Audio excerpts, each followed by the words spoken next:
Harp on Sports, the Bar, podcast, media, audio, and radio network. What do we have in store for you on this edition, this Thanksgiving weekend edition of the program? A little college football playoff cause and effect 2 weeks to go, right? What I think the artist formerly known as Rivalry Week. It's still a Rivalry Week, but some of these things have been split up, but a lot at stake. And we're going to break this down into multiple tiers. I've got winning, they're in. There's 3 teams, if they win this weekend, they're in. Not a debate. 3 other teams, if they win, they're virtual locks. And then the next phase that is win and you're still sweating it a bit. And then the next phase, you have to win out. So I've got a bunch of different platforms, if you will, when it comes to this now that we've received, our 3rd poll, our 4th poll now. Also, a little Baker's bread. Is Baker Mayfield an MVP candidate? I'm going to say, look, Seth, come on. No, not yet. But small B. And we're going to look at that as we hit the final 6 weeks of the NFL season, final 7 weeks of the NFL season. And a little, Blake Snell Saga. Dude signs a massive deal with the Dodgers. This is one of those things that can get a little disheartening. Baseball, look, is the purest form of capitalism, right? The team that makes the most money has the most money to spend. The guys that are willing to spend the most make the most. It's no different than Goldman Sachs. It's no different than, go up and down the list. JP Morgan, it's financial security at its finest. But that's not how sports league in America work. And we look at what the Blake Snell signing means for the Dodgers, and we look at it from a Rays standpoint, a Pirates standpoint, and what you kind of have to do if you're them. Okay, Harp on Sports, the Bar, podcast, media, audio, radio network. Follow, share, like, subscribe. At Harp on Sports, Twitter. At Harp on Sports, Instagram. Harp on Sports, the auditory route. Spotify, Apple Podcasts, and, of course, Buzzsprout. Harp on Sports Facebook page. Harp on Sports YouTube channel, and, of course, harponsports.com. College football playoff. And look, the buys, and if you win your conference championship, top 4 ranked, this thing's going to get tweaked over the years. I like the initial setup of it. I do. I'd like the initial setup of it. Could you imagine trying to cram all these into 4 teams this year? I don't even know what you'd have. You'd have the if Ohio State beat Oregon, they'd both be in. If Oregon beat Ohio State would be out. That's what you'd have, right? Kind of where we're looking at now. Georgia would be out. Texas would have to beat Georgia to be in. Well, Texas has to beat Texas A&M first. If Texas A&M would beat Texas and Texas A&M would beat Georgia, in the old committee, the SEC would be out. Think about that.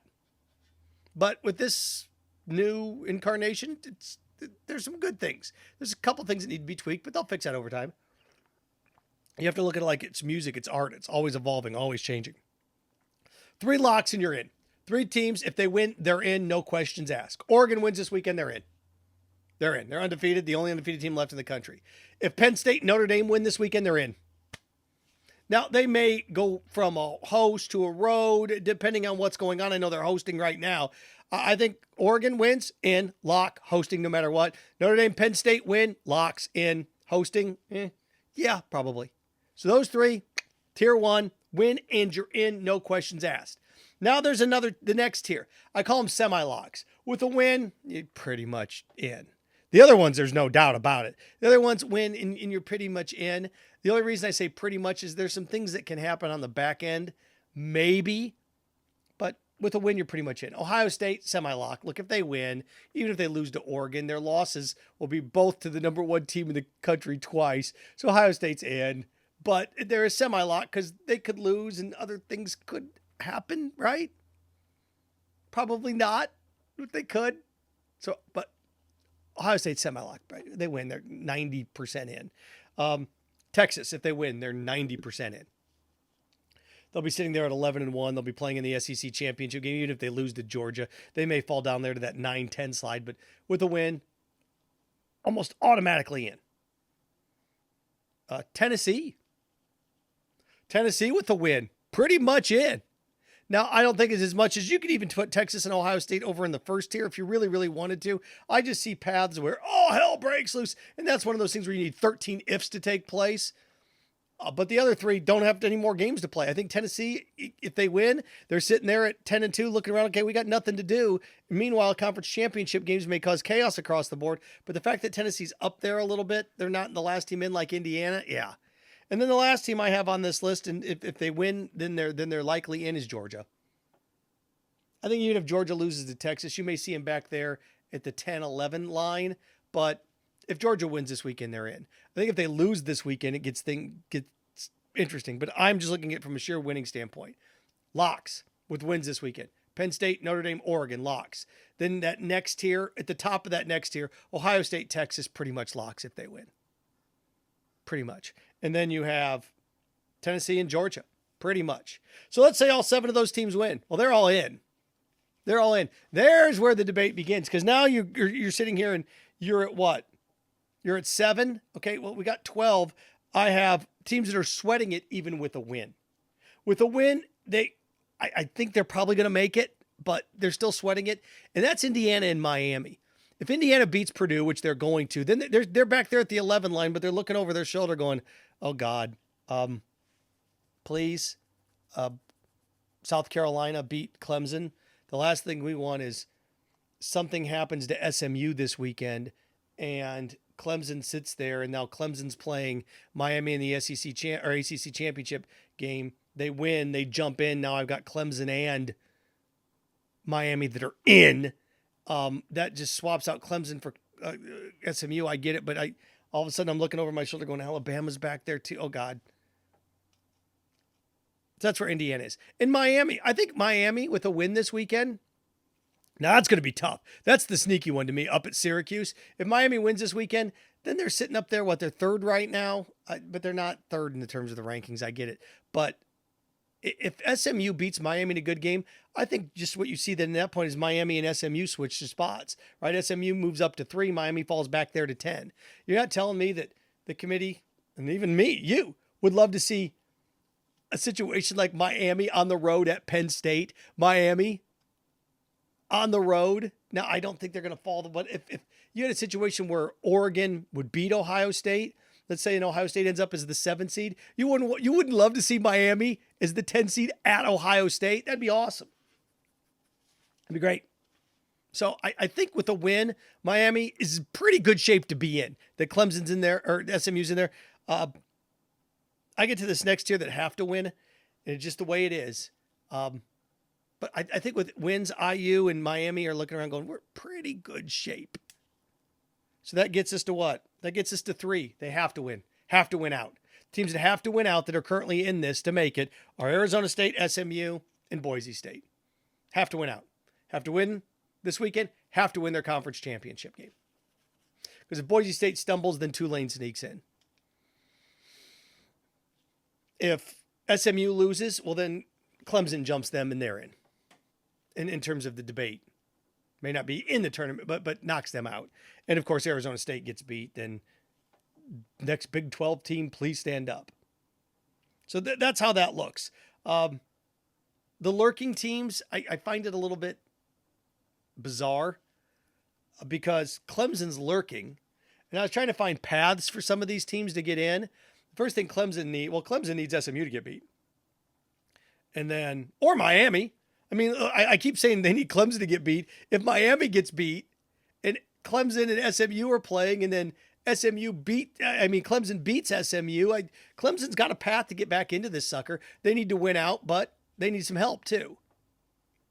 And then Alabama's sitting back there. The thing that Clemson has going forward is if it wins, it's got a chance to play in a conference championship game. Even if Alabama wins, they're sitting around. So I find it tough for Bama to get in. That's just the lay of the land. The only thing that you have to look at is, would the committee sit there and look at, let's say Miami and SMU both win and Miami beats SMU.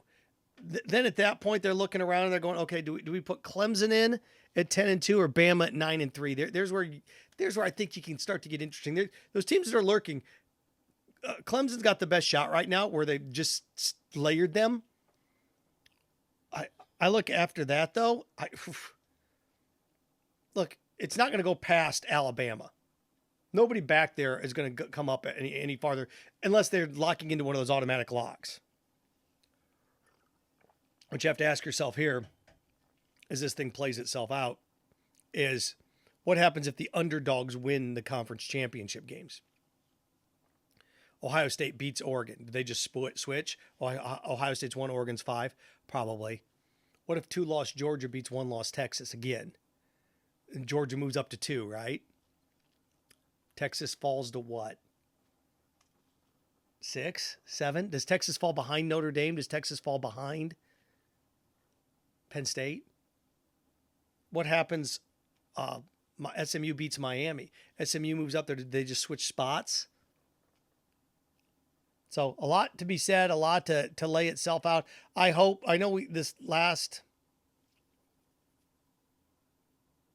creation had Georgia and Tennessee. I hope we get like even Tennessee at Ohio State, or Tennessee. That's not going to happen because Ohio State would have to lose for that to happen. But give me Indiana at Tennessee. Give me Indiana at Georgia. Give me Tennessee at Notre Dame. I want to see, I don't need to see rematches in the conference. They're unavoidable after a while. Do what the NCAA basketball tournament does. Avoid conference matchups in the first round. You may run into them in the second round. Basically, the NCAA basketball tournament tries to avoid them until the Sweet 16. So there we go. But this thing leads up for debate. By the way, what would your debates be going with the college football playoff of 4, as I brought up earlier? Oregon, Ohio State both win. Oregon wins, Ohio State's out, Oregon's in. ACC championship, what would it matter? Miami would still be lurking. Miami would have to beat Syracuse and beat SMU to go. Clemson would be out. Alabama would be out. Georgia would probably be out, but Georgia beating Texas would make things interesting. On the back end of that, Oregon would control their own destiny. Big 12 would be out. The word would be interesting right now. Your debate with a 14 playoff would be Notre Dame or Penn State. If they both win this weekend, who's going? Because Oregon would be in. And then it would get really tricky is if with the 14 playoff, if Ohio State would beat Oregon, then Ohio State would be in. Oregon would probably be in. You had Penn State and Notre Dame looking around at each other. And then you have Texas having to beat Georgia. If Georgia beat Texas, would Georgia then jump Notre Dame? Would Georgia then jump Penn State? Those would be your debates today. You'd have much more. You don't have the debates now are seating and locations, where in the past debates were, should they be in? There you go. From that to this, a little baker's bread. The Bucs lost 4 in a row. And, without Mike Evans, it was a different beast. Mike Evans comes back, has a big game. The Bucs just absolutely destroyed the Giants. And we talked about this, for quite some time now, that when Mike Evans got hurt and Godwin got hurt, it was going to be tough for the Bucs to win. Kansas City, it was going to be tough for the Bucs to win. Pick a play. It was going to be tough for them to win on the road. It was going to be. San Francisco, going to be tough for them to win on the road. Or win at home, or just win, period. Without those guys against playoff caliber teams. Well, now what do they get? They get road games against the Giants. And they get to wax them. Now they got a road game against the Panthers, who look good against the Chiefs. But after this upcoming weekend, Bucs could be sitting there at 6-6 looking around going, hey man, we're right in the thick of this. The NFC West is a shambles, a mess. The Bears have come back to earth. The Packers and the Vikings have kind of pushed themselves to the top in the North. And in the South, Eagles are good. Cowboys are a joke. The Giants are whatever you want to call that. DC is slipping a little bit. All of a sudden you are, and you hold the tiebreaker over them if you're Tampa. You look around and go, okay, we're in good shape here. We win, we get back to 500. We're 6-6. We got 5 games to go. And I looked at their schedule. Panthers, twice. Cowboys, Raiders, Chargers out there. The Chargers out there is one of those. It's like, but with the Panthers twice, the Raiders, the Chargers, Cowboys,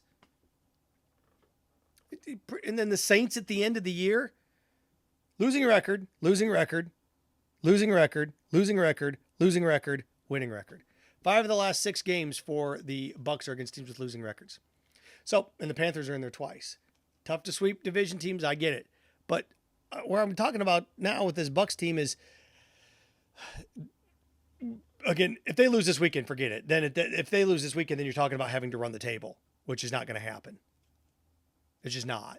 If you're sitting there at 5-7, you look at those games, it's too much to sit there and tell yourself, okay, we got to win 5 in a row here. Got to win 5 in a row. And you can say, well, Seth, they could still go 4-1. Yeah, but I don't know if 9-8 cuts it. So I look at this and lay this out. And not only do I say this, but the fact that these teams are that bad, and with Mike Evans coming back, leading this charge, I have Baker Mayfield in that lurking category for MVP. I know. No, I'm not going to say, no, hear me out. I don't do that. It's ridiculous. But here's where we stand. To me, there are 3 MVP candidates in the NFL that are above and beyond everybody else. There are 3 that are up there. Put them up there on the mantle. They're up there for they are the 3 that we're talking about right now. Saquon Barkley, 1,400 yards rushing, on pace to crack Eric Dickerson. He gets to 2,000. Eagles, I mean, he's probably going to win it.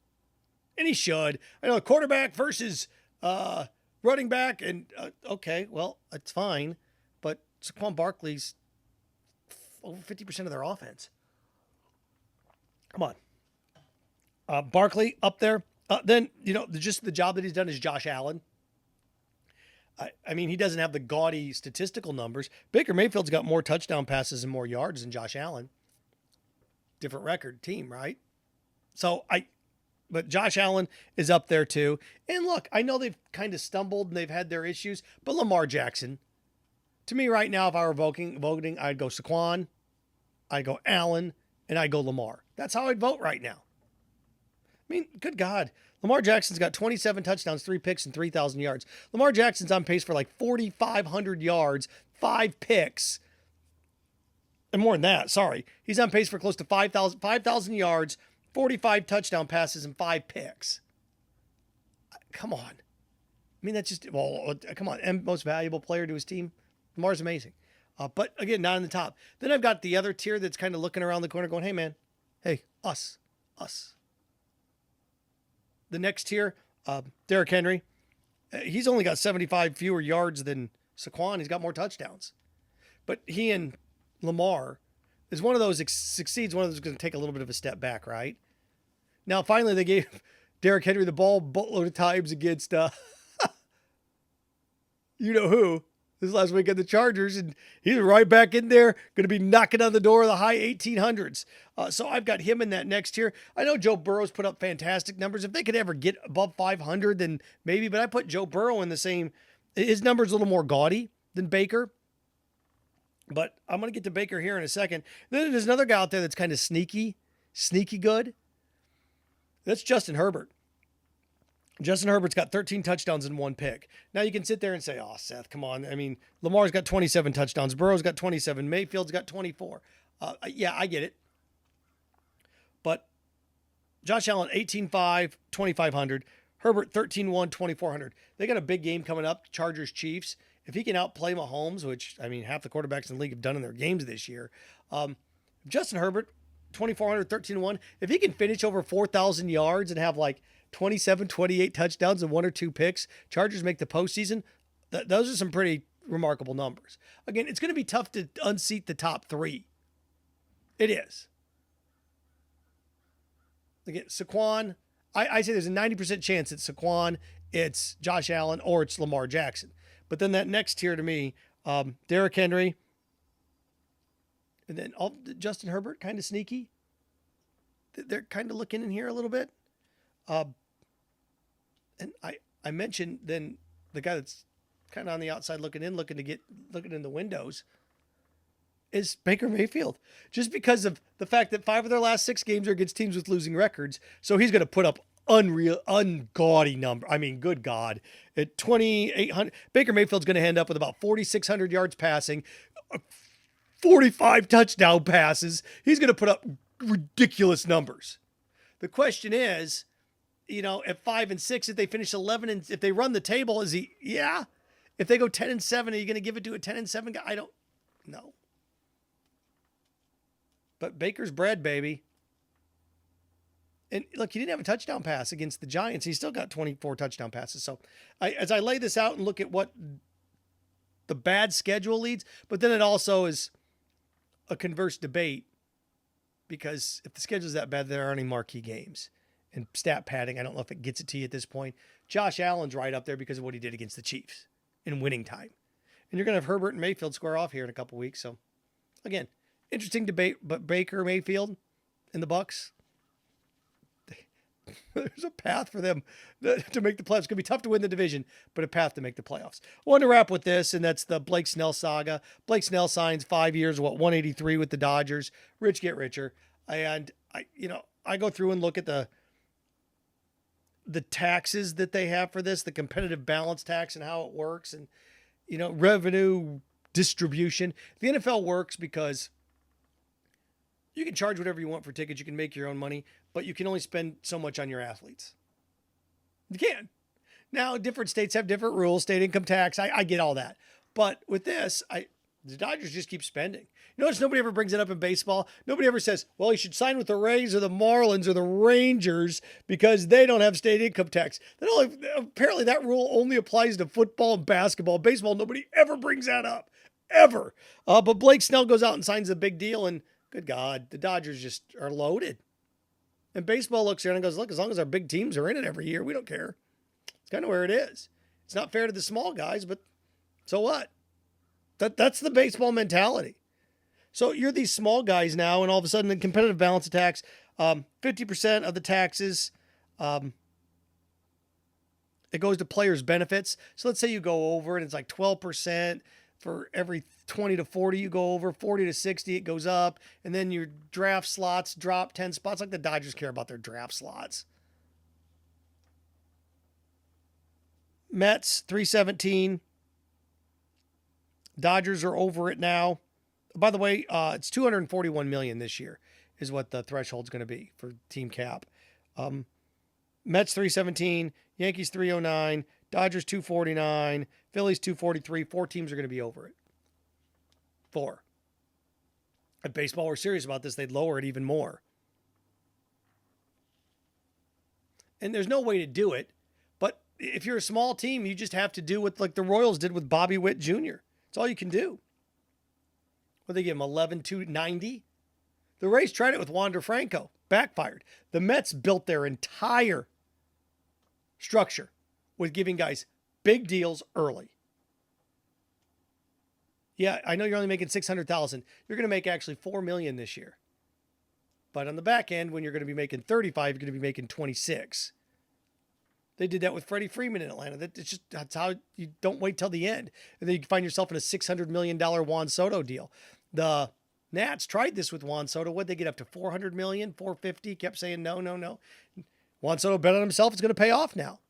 And who are the suitors? The Mets, the Yankees, Dodgers, Red Sox. It's funny because the Red Sox aren't even at the top, 11 in payroll now? That's amazing that team's outside, way down there now. That's where they are. So I look at all this and try to figure out what to do and how you do it. The only thing I can think of here is if you exceed your threshold, you have to start taking away first round picks and giving them to them at the bottom. But then you also have to set a bottom base payment. The A's this year paid 60. The Pirates paid 85. When you've got the Mets spending 317 and these, we don't have any money. Well, the A's are moving. The Pirates, that guy's just cheap. So, you've got Paul Skeens in there. What do you do? Well, if you have more draft picks, then you can land more draft picks. And then it's up to the organization. I mean, here in the next year or 2 years with what Paul Skeens did, if he comes out and does it again next year, do the Pirates give him a Bobby Witt type of deal? Here's 10 years, $270 million. Or does Paul Skeens look around and go, I'll fight arbitration and play this game for 4 or 5 years and then I'll sign. What do you do? There's ways for small school teams to do this. The Royals did it. The Braves have done it. Pirates have yet to do it. The Rays tried it with Wander Franco. There's ways to do it. So I look at this with Snell and go, oh my God, the rich just get richer. But you point to the last 4 or 5 years. You had the Rangers and the Diamondbacks in the World Series 2 years ago. This year, now you had the Dodgers and the Yankees. So the spending worked. But what do you have to do? The only thing you look at the Snell thing. Okay, well, The only way to do this is you have to give the teams at the bottom more draft picks to try to land guys that they can build by giving massive deals to guys that aren't ready. The Pirates are never going to sign Blake Snell. There's teams are just never going to sign these guys. And the Dodgers aren't about ready to give they're not going to revenue share. They're not going to do a salary cap. All these things that they should do, they're not going to do. So there's two ways you can do this if you're baseball. Two ways. You raise the minimum that you can spend. 60 million, 85 million, that's ridiculous. You have to spend at least 120. You have to spend at least 120. You drive that up. That's what you have to do. You have to have a minimum amount. Then you drive wages up. That forces you then to engage into long-term contracts with your young talent. And if you are the Phillies, the Dodgers, the Yankees, the Mets, you overpay. You lose draft picks. You don't get to draw. You lose first-round draft picks. So the Pirates now have 2 first-round draft picks. The Dodgers now have 2 first-round draft picks. The Yankees, or the Dodgers, their draft pick goes to the Pirates. That's the only way to do this. Or it goes into a lottery. That'd be fun. You break the $240 million tax threshold, then your lottery, it goes into a lottery, and the team with the worst record gets the most picks, and there you go. See? Having fun. Harp on Sports tomorrow, podcast, media, audio, radio network. Follow, share, like, subscribe at Harp on Sports Twitter, at Harp on Sports Instagram, Harp on Sports auditory route, Buzzsprout, Spotify, Apple Podcasts, Harp on Sports, the Facebook page, Harp on Sports YouTube channel, of course, harponsports.com. Have a happy Thanksgiving. Remember, stay clean, stay focused, stay strong. Frankenstein. Have fun with your friends.